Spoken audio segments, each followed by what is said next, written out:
So the first component of homework is obviously handwriting practice, right up here. So in this case today, our kiddos learned the letter F, keyword and sounds for letter F. We practiced a whole lesson with the letter F.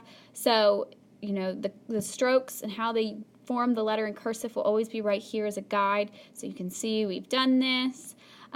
So their part is they box it in, they start, and they're going to, on their baseline, they're going to write F several times on their baseline, all the way across.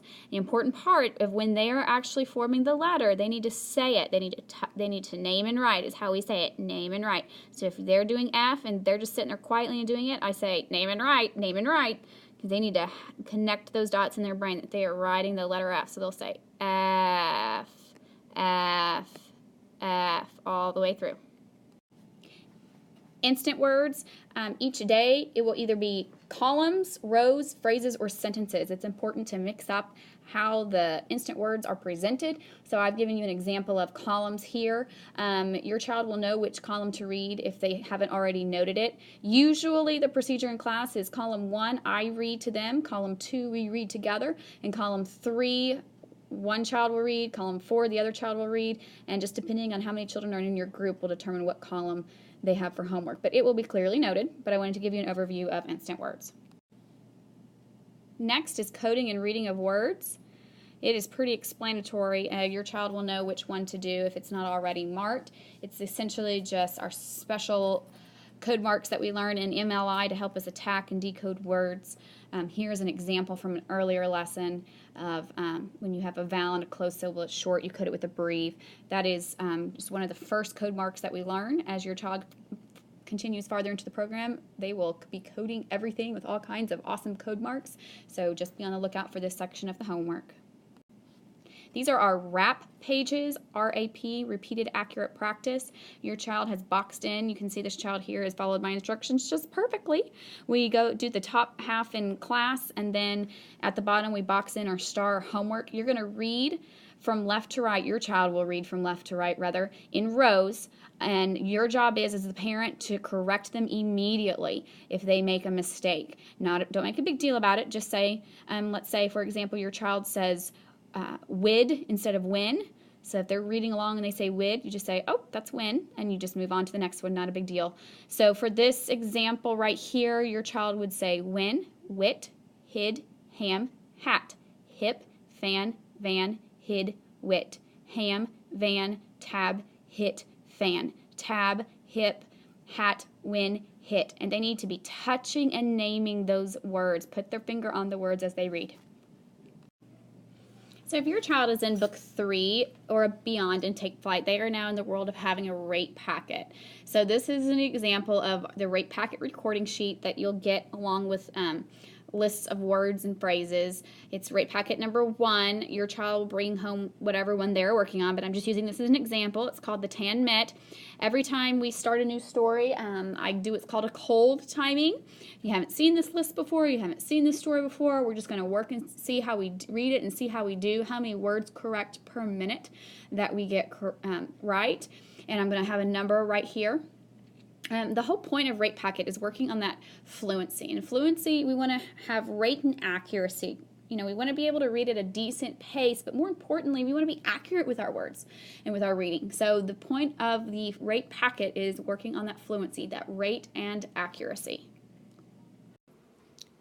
This is our rate packet recording sheet, also known as a fluency packet once a learner gets into book 3. In the class, before they even see any of the words, before they read any of the story, we do what's called a cold timing. So I will time them for 1 minute, the story, and I keep that in class. So each night you're going to time word list 1, word list 2, word list 3. Some packets have a word list 4 and 5, some don't. As you can see, packet 1 does not. And word list 1 corresponds to this right here. And word list 2 will be on 1.2 page. In just a second, you'll see that.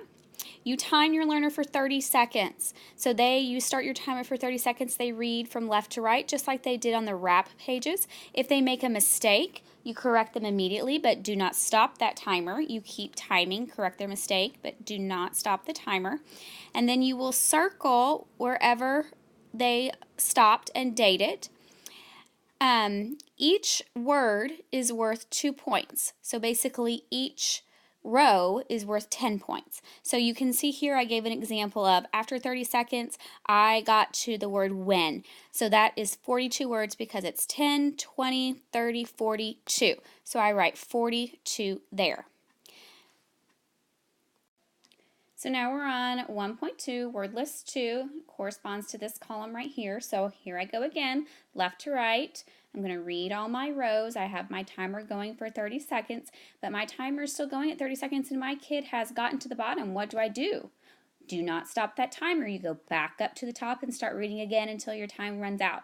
In this example right here, I wanted to show you what you do with your calculations. You're just going to, again, each row counts as 10, so you 10, 20, 30, 40, 50, 60, 70, 80, 90, 100, 110, 120. You continue that counting up here, 122, 124. They read down the whole page and then got up to here when the timer stopped at 30 seconds. So I recorded 124 words because each word is worth 2 points. Okay, so here we are now on word list 3. Going to time for another 30 seconds. I read.